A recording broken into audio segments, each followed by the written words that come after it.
60 aniversario de la Facultad de Ciencias y Técnicas de la Comunicación, Universidad Veracruzana. Del periodismo a las ciencias de la comunicación.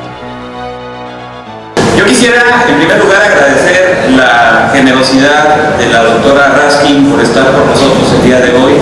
Desde el primer momento, cuando se le invitó a venir, ella accedió inmediatamente, de buena gana, estaba muy interesada en venir a compartirnos el día de hoy. Voy a dar lectura a su perfil curricular.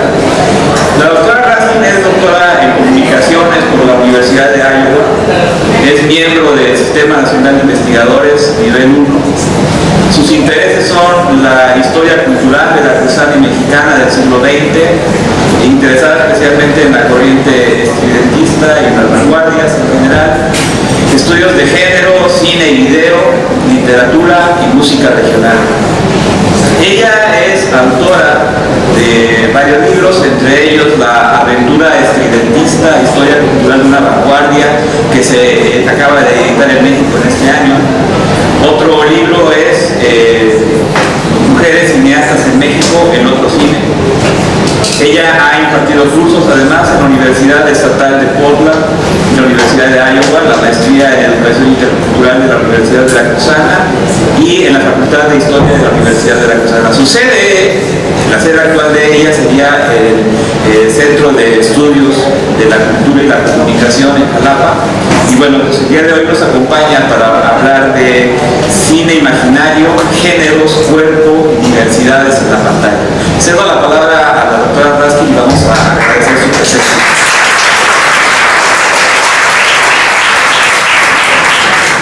Muchas gracias. Agradezco en primer lugar las atenciones de todos los organizadores de este encuentro, Guadalupe, Genaro, Enrique, pues todos los que están trabajando para hacer posible ese interesante coloquio. Y ustedes por su presencia. Entiendo que los tiempos están un poco encima, bueno, estamos un poco atrasados y pues como comunicólogos nos gusta hablar mucho, pero voy a intentar acotarme y ser puntual. Tengo un texto y unas imágenes que voy a compartir con ustedes. Bueno, el comité organizador de ese encuentro me extendió su amable invitación a compartir con ustedes algunas ideas en torno al tema de las mujeres y el cine. Pues como acaba de decir Enrique, no pensé dos veces, acepté y luego puse el título a mi entonces hipotética intervención: Cine imaginario, géneros, cuerpos y diversidades en la pantalla. Muy contenta me senté a preparar el texto y luego topé con la enormidad del problema que yo mismo me había puesto. Cine imaginario, ¿qué significa cine y qué es el imaginario? ¿Qué entendemos por géneros, cuerpos o diversidades? ¿Y la pantalla? Empezamos con porque parece ser el más fácil. Hablo de la pantalla cinematográfica, aquel espacio en blanco como aquí, sobre el cual se proyectan imágenes formadas de luz y sombra, antes grabadas en celuloide a través de procesos químicos y ahora digitales, pero en todo caso grande y imponente. No hablo pues de las múltiples pantallas de la actualidad, las relativamente pequeñas en que vemos DVDs o videos de Netflix o YouTube en la sala o el escritorio, las tablets más pequeñas aún, o las pantallitas chiquitas de los smartphones, individualizadas, íntimas, donde a pesar de su tamaño ya podemos ver la televisión en vivo o cualquier otro producto digitalizado. Confío que hay en este encuentro entre ustedes quienes estudiarán con maestría las nuevas experiencias estéticas, comunicativas y sociales ofrecidas por estas tecnologías. Quiero hablar, en cambio, del cine como un medio de entretenimiento como lo conocimos a lo largo del siglo XX, aún hasta la fecha, y también comentar un poco los usos del cine en la aula como elemento de un proyecto pedagógico feminista.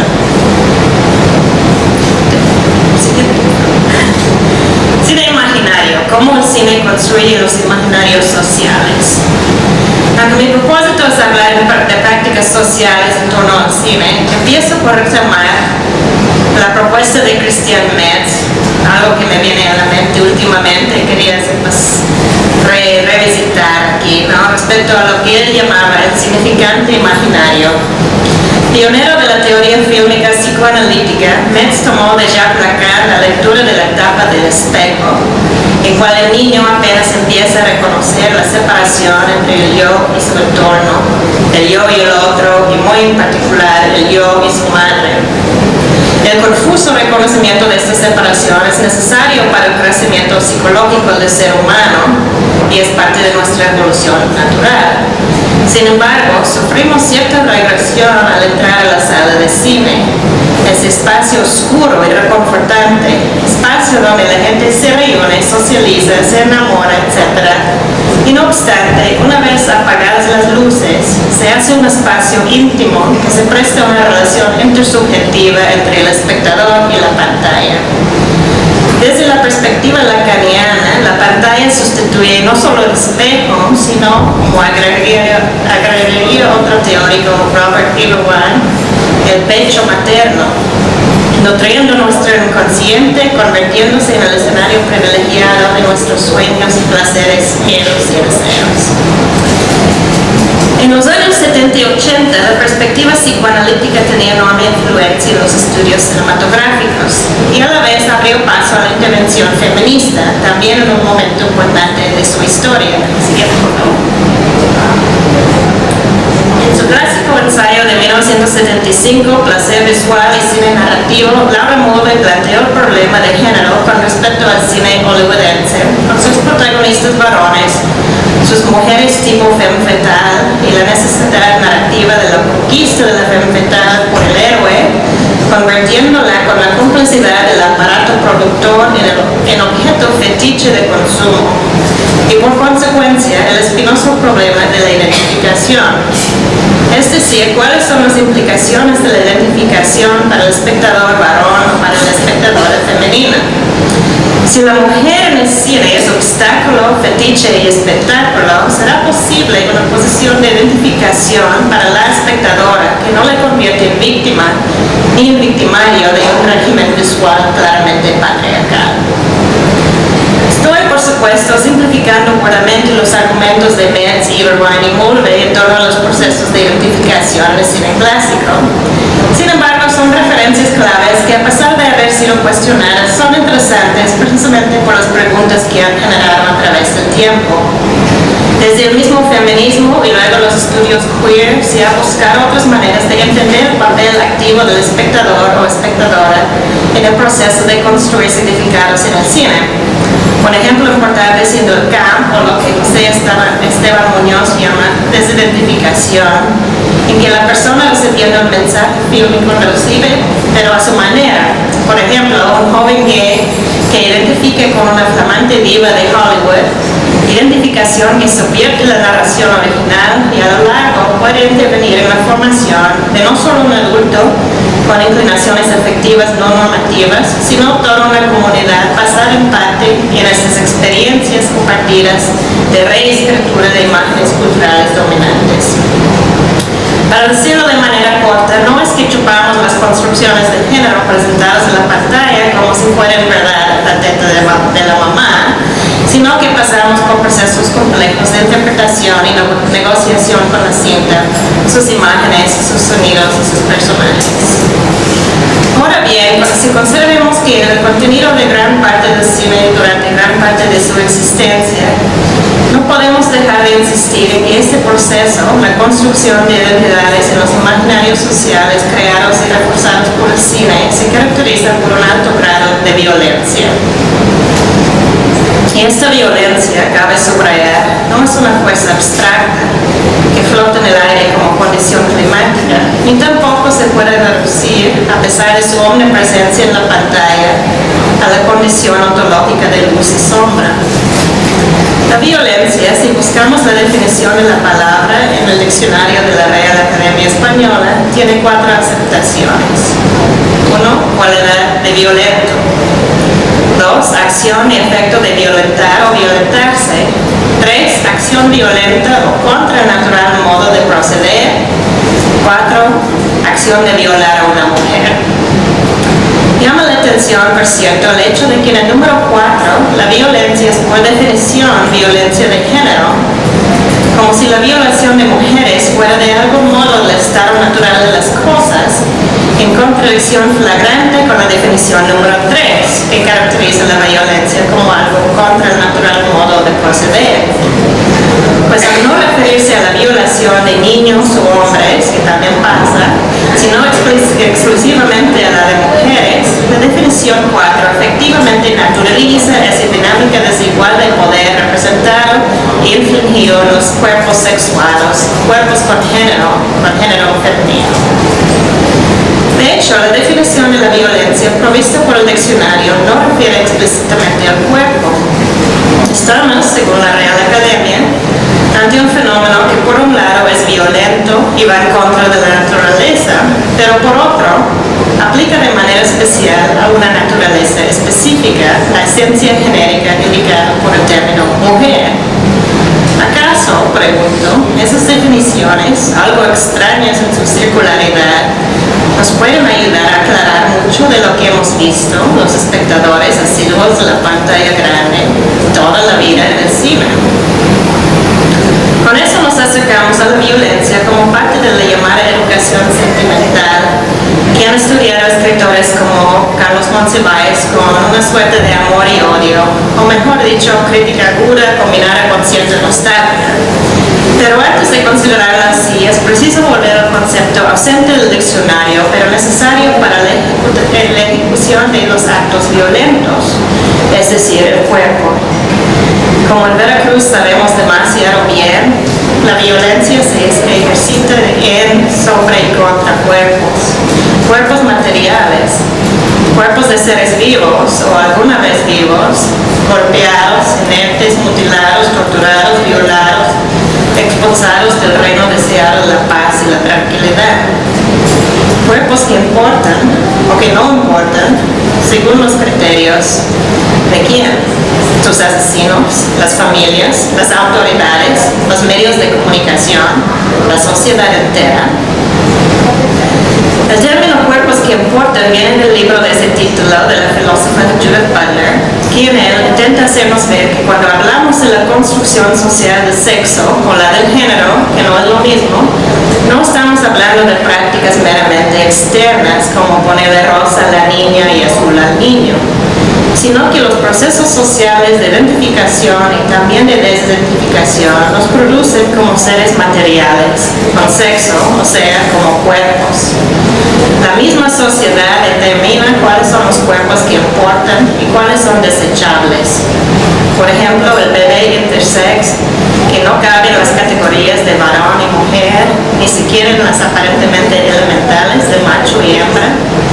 Pero también en contextos específicos vemos que otros cuerpos que no importan, y ustedes pues pueden imaginar muchos casos de la actualidad aquí en este estado, ¿verdad? Que pueden ser los de los y las indígenas, las prostitutas, travestis, gente con discapacidad físico-intelectual, migrantes, drogadictos, niños y niñas abandonadas, como encontramos en los contundentes testimonios de la obra supuestamente caritativa de la mamá Rosa, entre muchas otras figuras que por lo regular solo conocemos en los medios precisamente como cuerpos. La trabajadora sexual muerta en el hotel, el niño africano con estómago descendido por el hambre en el póster del ONG, el cadáver encontrado en el bolso de plástico del cuerpo se convierte en cifra antes de desaparecer completamente de la pantalla, de los periódicos y por lo tanto de nuestra conciencia colectiva. ¿Qué tienen que ver estos cuerpos, representaciones sociales de carne y hueso, con ese cuerpo colectivo, o más bien esa enorme teta maternal, la pantalla, sobre la cual, según los teóricos del cine, disfrutamos la proyección de nuestros sueños y deseos inconscientes?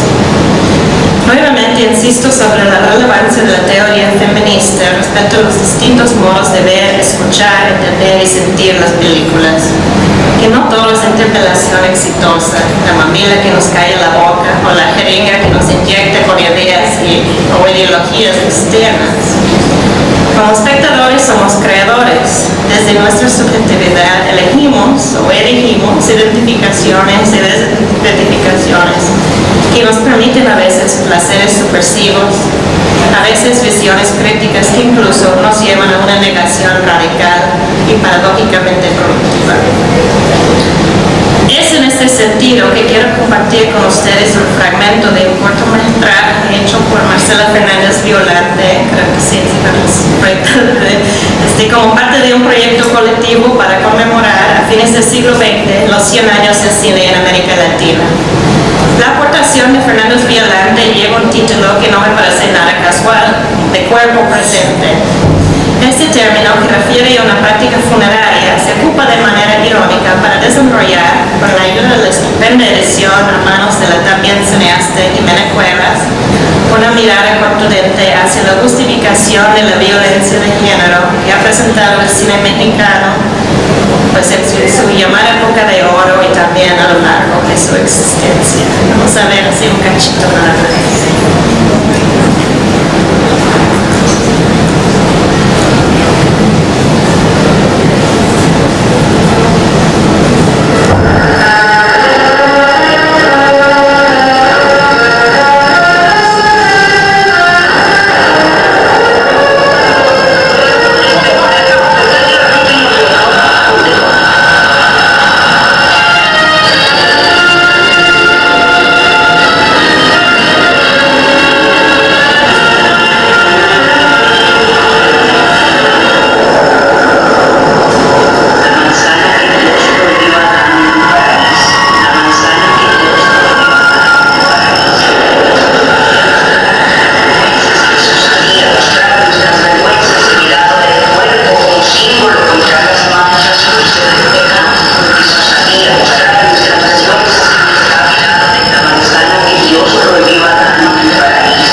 el corto y se puede encontrar en YouTube.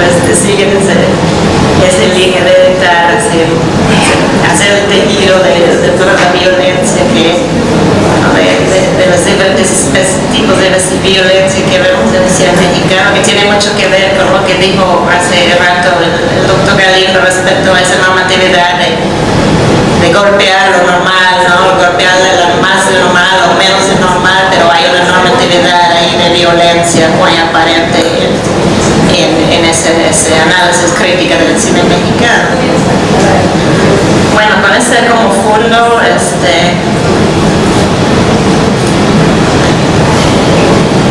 quiero traer a la discusión un texto de la UNESCO que se ha circulado, de hecho, en el contexto de ese encuentro, titulado Documento de Posición sobre la Educación después de 2015, que reafirma en su punto 12 una visión humanista e integral de la educación como derecho humano primordial y elemento fundamental del desarrollo personal y socioeconómico. El documento lleva a ser muy ambicioso el proyecto, ¿no?, para la equidad de acceso a la educación en los próximos 15 años, ¿no? El documento lleva como anexo una lista de metas, de las cuales quiero destacar en particular la meta 8, que dice lograr que todos los jóvenes y adultos tengan posibilidades de adquirir, con el apoyo de entornos de aprendizaje seguros e inclusivos que tengan en cuenta las cuestiones de género, conocimientos y competencias pertinentes que contribuyan a su realización personal, la paz y un mundo equitativo y sostenible. Si estamos de acuerdo con esta meta, de entrada pienso que hay que estarlo, ya que hoy estamos hablando desde un contexto donde la falta de paz, equidad y sustentabilidad elimina de facto la posibilidad de la plena realización personal para casi todos los habitantes del planeta. Entonces el cine tiene un papel importante a jugar en los procesos educativos. Si queremos entender, por ejemplo, cómo es que una sociedad produce cuerpos que importan y otros cuerpos que reciben la asignación ontológica de desechables, podemos entrar en contacto con la materialidad de esos procesos a través de documentales como eso de Cuerpo Presente u otros que cuestionan situaciones de discriminación y violencia en varios ámbitos. Por ejemplo, traigo unos ejemplos, ¿no? Culpables de inocencia, de Natalia Armienta, sobre las experiencias vitales de mujeres privadas de su libertad, muchas veces por razones ajenas a su control y voluntad. Morir de pie, de Jacaranda Correa, que presenta el caso extraordinario de una persona que pasa de ser transformista dentro de la heteronormatividad invisibilizada de una izquierda mexicana enamorada de Che Guevara y la experiencia cubana. Es este performance que hace el personaje al principio, pasa a ser una persona que cuestiona los fundamentos del género sexual al lado de su compañera, una mujer muy fuerte que apoya al protagonista en sus procesos de autoconstrucción y reflexión, concluyendo al final que el amor no tiene que ver con la anatomía del cuerpo, sino con la persona en su integridad. O el documento de Alejandra Isla sobre los o las mujeres del Istmo de Tehuantepec, quienes viviendo como tercer sexo o como miembros de las comunidades zapotecas ponen en cuestión varios supuestos comunes sobre lo tradicional versus lo contemporáneo respecto a la diversidad sexual y su aparentemente novedosa visibilidad. O bien el paciente interno, que expone los usos de la psiquiatría como arma política después de la turbulencia de 68 mexicano, una película muy interesante sobre un caso bastante desconocido. Sin poder nombrar los miles de recursos disponibles para nuestro uso en el aula, y a la vez debemos incitar una queja por la pobre distribución de muchas de esas películas, que conlleva la consecuente dificultad de conseguirlas si no están en línea, pero hay que buscar e insistir. Quiero promover en especial el estudio de cine realizado por mujeres, no porque haya fuerza diferencias esenciales en la mirada femenina, como creyeron algunos feministas de antaño, sino porque el actual espacio que tiene la producción cinematográfica no ha sido regalado, sino que hay que entenderlo como un espacio conquistado a lo largo del siglo XX, empezando con valientes pioneras como las hermanas Dolores y Adriana Ehlers, ahí están, originarias de este puerto, quienes plantaron sus cámaras fotográficas ante el primer jefe de la Revolución Constitucional en el año clave de 1915, ganándose con su acto el apoyo de Venustiano Carranza para sus estudios y posterior conversión en documentalistas y funcionarios de su gobierno en el ramo de cine. O pioneras como Adela Siqueiro, también de Veracruz, que empezando como actriz asumió los papeles de guionista, productora y finalmente directora, papel que también exigía la actuación. ¿Sí? Por favor. Es decir, en el set se ve que dentro de la película está como muy femenina, pero en el set usaba pantalón, fumaba y repartía cigarros entre su equipo de varones con la finalidad de obtener su respeto y aceptación en su puesto de mando. Una década después, con la industria grabación, Matilde Landete usaría los mismos recursos para asegurar su propio lugar de ella, siendo la primera mujer a entrar al sindicato de directores. Antes de eso, cuando ya trabajaba en la industria, pero en la posición femenina de script girl, llevó a cabo una sentida lucha para ascender a asistente de director. Ante la objeción de sus compañeros de gremio a la idea de un miembro del sexo débil interviniendo en la tarea masculina de la dirección, Landete llegó a una reunión sindical llevando puesto no solo pantalón, sino un gran sombrero y enorme bigote postizo, gritando en su mejor voz varonil: ¡silencio! Entró plenamente al medio y dirigió 3 largometrajes en los años 40. No obstante, sufrió el boicot de la industria y luchó casi toda la vida para poder hacer su película final en 1991, época en que recibió ya homenajes por su extraordinaria actuación feminista en un medio tan cerrado. Desde entonces, se puede decir muy sintéticamente que a partir de 68, los movimientos estudiantil y feminista, el creciente ingreso de las mujeres a las universidades y el propio crecimiento de los estudios de cine como campo de creación intelectual y no solo comercial, ya tenemos muchas mujeres trabajando en todos los ramos de la producción cinematográfica. Pero aún así sigue siendo un espacio contestado, una conquista frágil dentro del mundo mediático aún dominado por el machismo, la heteronormatividad y otras formas de discriminación. Y apenas hace unos días, la directora Natalia Mienta socializó por la red, muy indignada, un anuncio que había encontrado que decía: empresa líder en su ramo solicita urgentemente asistente de dirección fílmica.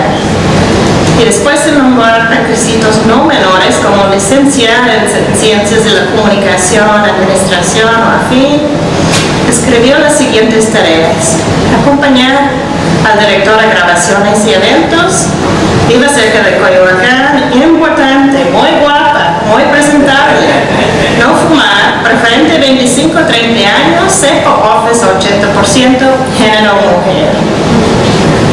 Según el autor de este aviso oportuno, el puesto de asistente de dirección es un papel que solo puede cumplir un ser no solo de sexo, sino de género mujer, ya que es más bien el papel de un edecano escort, no de una profesionista de las ciencias de la comunicación.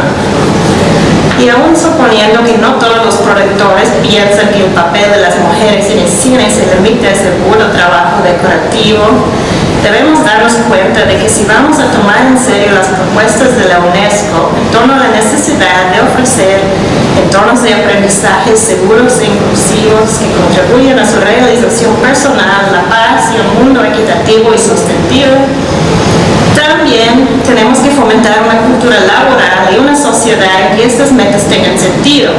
O sea, una cultura de la equidad que no permite que la violencia sea la manera más elemental de entender las relaciones de género o las diferencias en torno a la etnia, la orientación sexual y otras construcciones de la identidad humana.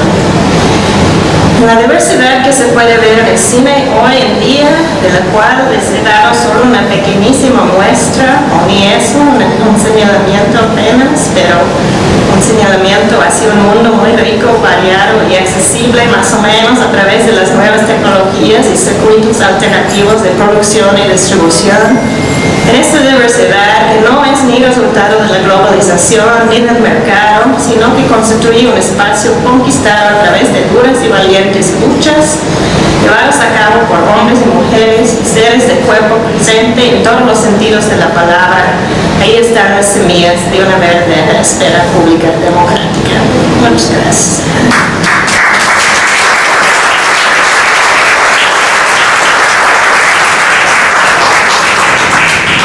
Bien, le agradecemos a la doctora Lisa Raskin la plática que nos acaba de dar. Vamos a abrir un espacio para unas preguntas.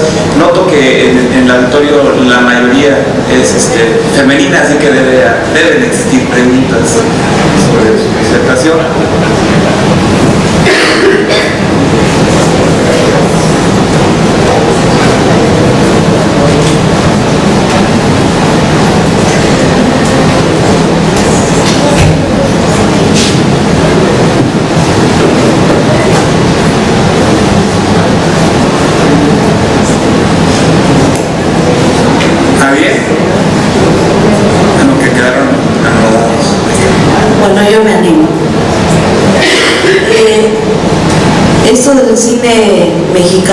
tiene toda una connotación también de paradigmas de género.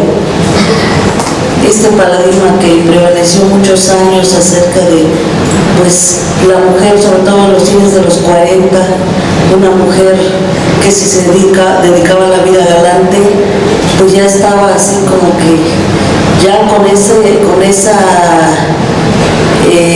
estigma de que si no se podía casar, un hombre no la podía aceptar, porque ahí estaban los otros hombres para rechazar eso, ¿sí? ¿Cuántas películas hemos visto desde Aventurera, que son mujeres galantes, pero no tienen la opción de tener una familia posteriormente? Va cambiando esta idea con el tiempo y ya se va abriendo un poco más el cine a otros temas, pero esta idea de las mujeres con un estigma estuvo prevaleciendo mucho tiempo. O sea, ¿en qué momento se rompe? En los 70s probablemente se rompe con esta idea. Y además, pues, ya después viene con López Portillo, pues también otra idea, ¿no? La mujer, las películas estas que nada más eran películas de ficheras, o sea, siempre ha tenido un estigma la mujer en el cine mexicano. Ya últimamente, pues ya ha ido cambiando. Gracias. Sí, pues eso es básicamente, sí, la historia ha sido eso de que modelos ideológicos en que quien vale es la madre abnegada, pues puede, pero eso es interesante en las teorías de la desidentificación y bueno, viendo cómo hay esas películas con mujeres muy fuertes, como la María Félix, en varias películas, por ejemplo, y claro que al final la película está domesticada o está muerta o castigada de alguna manera por ser tan travieso, ¿no? Pero tan atrevida y todo eso, ¿no? Pero como tenemos esos, en el proceso de ver la película, pues existe la posibilidad de ver como otro mensaje, ¿no? De que, pues como me quiero ser como ella, no la del final, sino la del principio, que era fuerte, poderoso, ¿no? Pero realmente sí, fue un medio, ha sido un medio muy cerrado, y como mencioné muy rápido, en los fines de 60, con el movimiento estudiantil 68, estaban entrando muchas mujeres a las universidades, y creo que fue precisamente la universidad que era el espacio donde se rompe un poco o se ofrece otra posibilidad, ¿no? Para otro tipo de producción, y empiezan en los 60 y los 70 las escuelas de cine en la Ciudad de México, ¿no? La UNAM, y luego el CCC, que es el Centro de Artes, y luego en otras universidades, ¿no? Donde hay esos espacios donde la mujer no tiene que entrar a la industria, que sigue siendo como regido por sindicatos,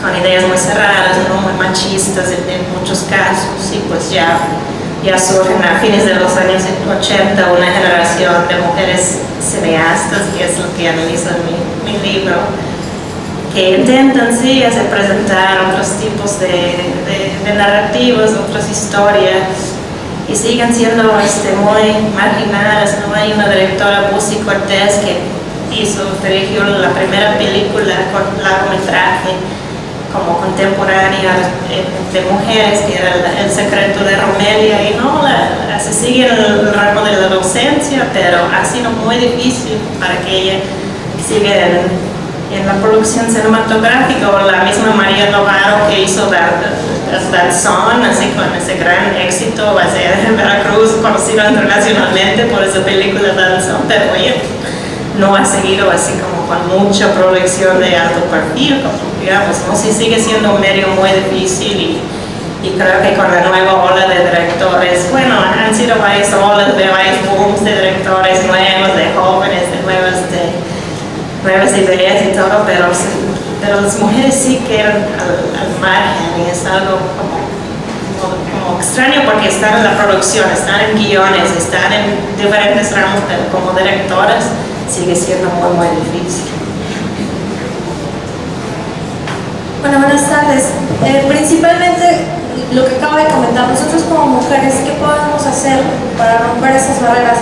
Desde el punto de vista de comunicólogos y también como maestros, ¿cómo les enseñamos a las mujeres o a nuestras alumnas a romper con estas barreras?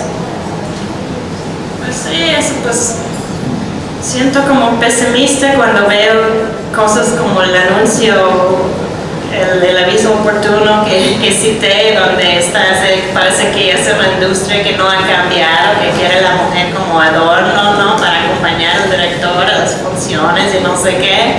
Pero pienso que, bueno, si en las facultades de comunicación y ramos afines, pues ya somos muchas mujeres, ¿no? Somos muchas en la docencia, somos muchos estudiando, que queremos hacer producción, que queremos hacer crítica, ¿no? Y bueno, fomentar eso. Esas películas que mencioné, tuve, por ejemplo, El paciente interno, que no es de una mujer, es de Alejandro Solar, pero presenta un caso muy interesante, y cuando lo vi en presencia del director, preguntamos, ¿no? ¿Cómo va a circular esa película? Porque es como una crítica muy fuerte del régimen de Díaz Ordaz, ¿no? De la historia reciente mexicana. Pues a lo mejor lo van a proyectar un par de veces en la Ciudad de México y ya, ¿no? Y entonces digo, pues ¿cómo puedo conseguirlo para mi clase en Veracruz? Pues quién sabe, ¿no?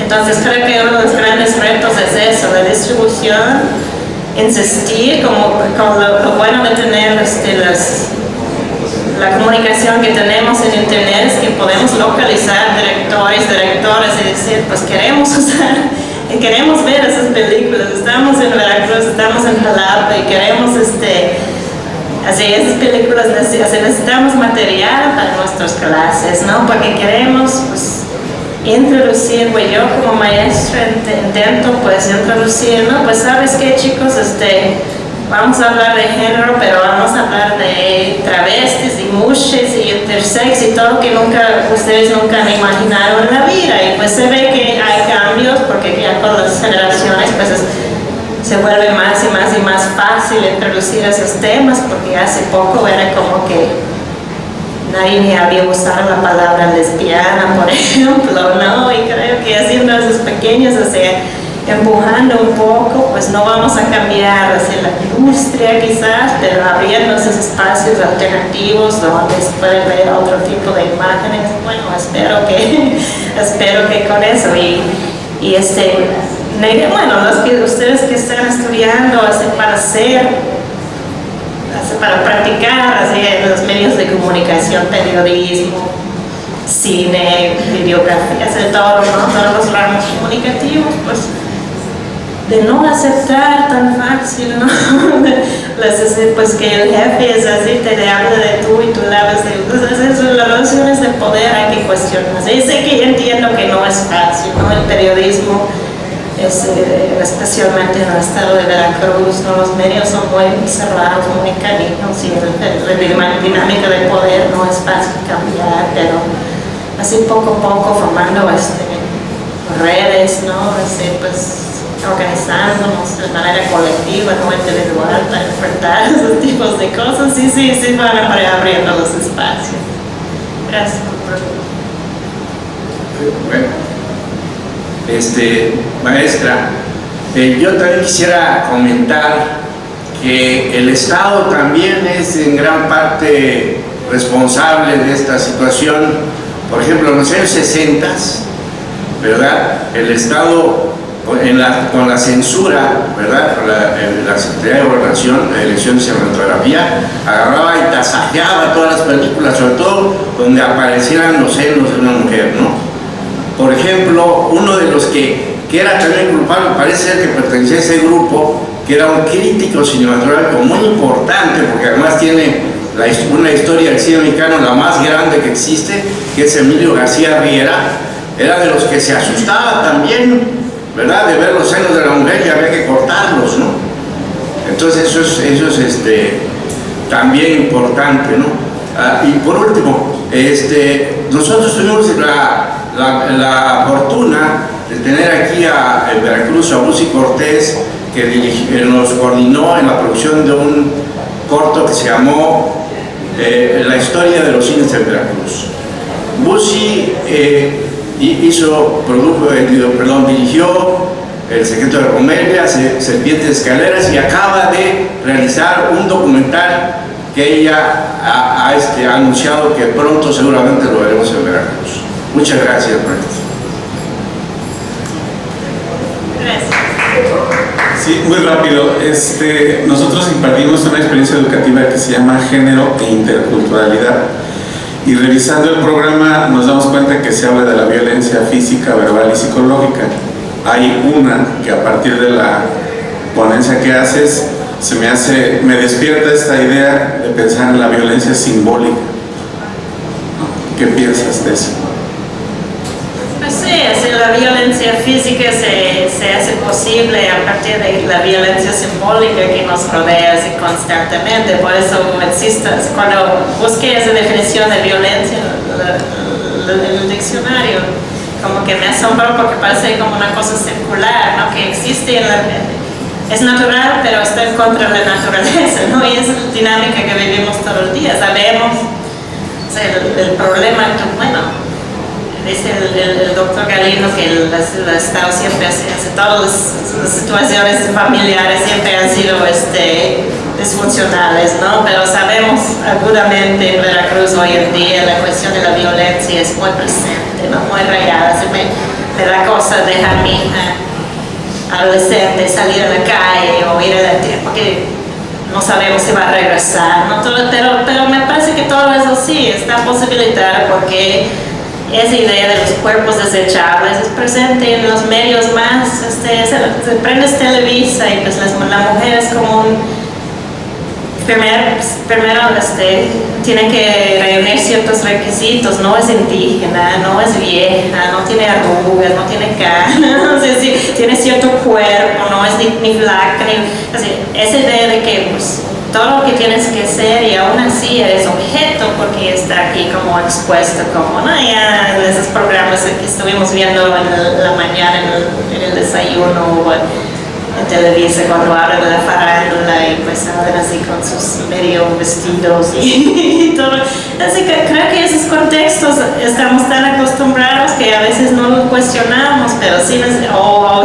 los cuestionamos pues nos tachan de feministas, desde latosos, de no sé qué, y es una cosa anticuaria. Ahora que sí tenemos equidad de género, pues no la tenemos, y mucho menos en cuestiones así, si tenemos la cuestión intercultural, que sí también me interesa bastante, ¿no? O sea, cómo hay tantísima discriminación en torno a las comunidades indígenas en este estado y en otros contextos, en otras diferencias culturales, ¿no? Entonces eso, pues la mujer indígena, y cómo entra ese contexto mediático que vemos en torno a Televisa o a cualquier otro. Entonces tenemos que ver primero cuán cerrados están esos espacios, ¿no? Porque estamos tan acostumbrados que no lo vemos, pero ya abriendo un poco las penas, no, pues nadie cabe aquí casi. Eso es, bueno, mi punto de vista. Gracias. Y respecto a Busi Cortés, me da mis respetos porque no, ella sí, o sea, es una persona muy querida para mí como modelo, como persona, pero como modelo de alguien que ha seguido adelante, haciendo ya.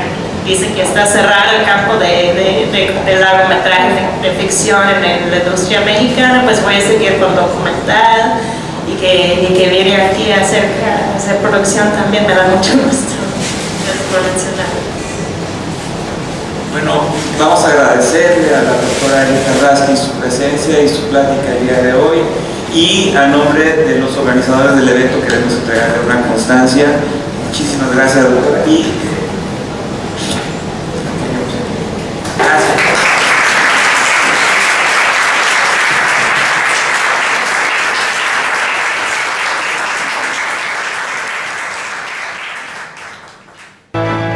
60 aniversario de la Facultad de Ciencias y Técnicas de la Comunicación, Universidad Veracruzana. Del periodismo a las ciencias de la comunicación.